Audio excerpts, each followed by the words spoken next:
Well, the countdown towards war with Lebanon with Hizbollah has thus begun.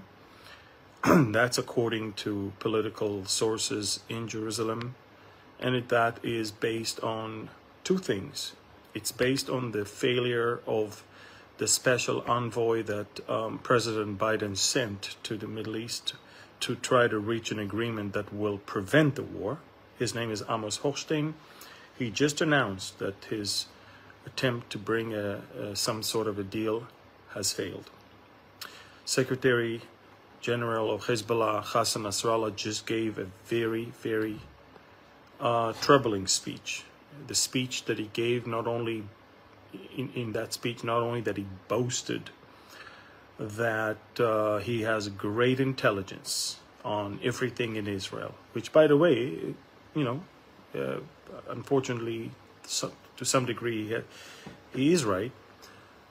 But he also said two things. He said, for the first time, Lebanon is fighting within Israel, or Hezbollah is fighting within Israel, and it's not the opposite.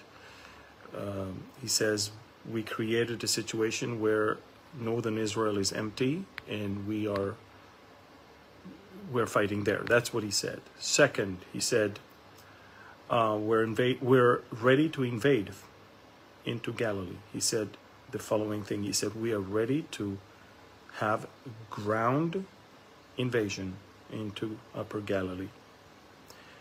The third thing he said is that he will not stop the war until Israel ends up the war in Gaza. And the most important thing that he said is, which I think the European Union must take, very seriously. He threatened an EU member. He threatened Cyprus. And he said that if Israel is going to use airports in Cyprus to launch attacks on Lebanon, on Hezbollah, then Cyprus will also suffer from Hezbollah, which means Hezbollah will launch rockets at Cyprus. Do you understand what just happened? Right now, other countries are being added to the equation. The Israeli chief of staff said that we're ready for any development, and all of our aircrafts are fully loaded in the north, ready to launch, ready to take off. Again, the Israeli political source said that the countdown towards a war with Lebanon has thus begun.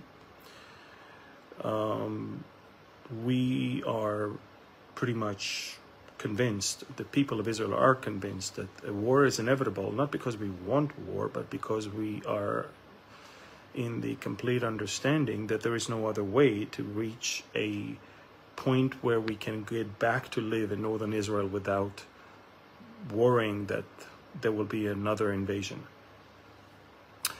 Israel did not start any war with Hezbollah. As you know, Hezbollah is the one that initiated attacks on October 8th. And since then, they have been clashing with us, causing northern Israel to be abandoned and causing southern Lebanon to be abandoned. They suffered greatly from quite a few losses, and most of the Lebanese, South Lebanese villages are empty or severely damaged. But at the same time, life in Beirut is as usual, and it seems like the state of Lebanon is not really taking responsibility to what a big chunk of Lebanon's population is doing to a neighboring country. So it might be a matter of hours, days, maybe a week or two, but it is inevitable. It's not going to be easy. Yesterday, Prime Minister Netanyahu, for the first time in front of cameras, said to the whole world that America is withholding armament shipments. And by the way, it's illegal because Congress approved that. Biden is just holding it, stalling. Biden wants to apply pressure on Netanyahu to stop the war in Gaza. Biden think that this is the best way to finish this war, but they don't understand that if we finish now, Hamas is still in power, B, we don't get all the hostages back anyway. So what's the deal? Hizbollah wants us to stop the war, leave Hamas in power, and clear Gaza Strip. It's not going to happen. So obviously, we're not even close to get to a point where Hezbollah is going to move up north and Israel will avoid a war. A war with Hezbollah is imminent. It's going to be 10 times worse than the one with Hamas. They have hundreds of thousands of rockets. Many of them are precision-guided rockets.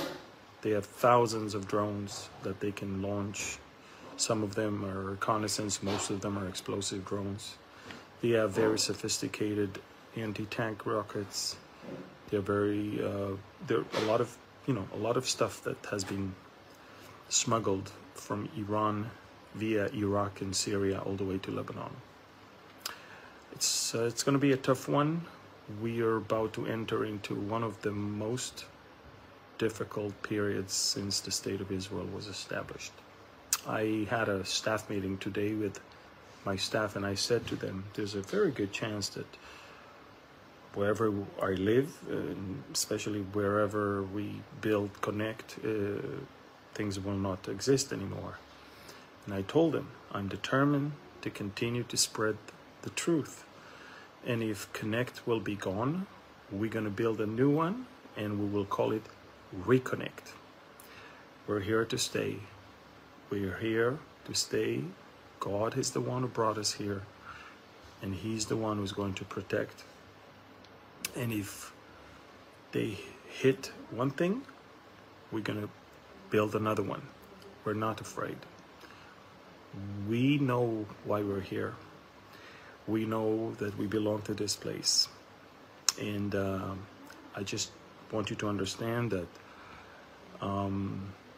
as of an hour ago, Israel is pretty much convinced that there is no other solution. There is no other way to stop what's going on in the north but to have a war. Now, you need to understand something. When you talk about a war, the element of surprise is crucial.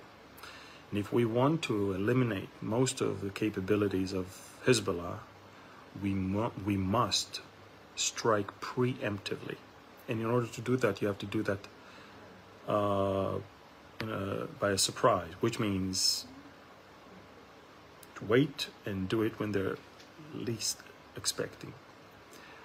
So it's coming soon, it's coming pretty fast, but pray that the strike will be strong, decisive, and hard enough to prevent them from creating horrific damage to the entire country, but mostly to the north, okay? This is it, folks. Prayer is the most effective weapon for us, the believers, and this is exactly the reason why I'm giving you this message. So, as much as you can, pray. Please share this message. Thank you, and God bless.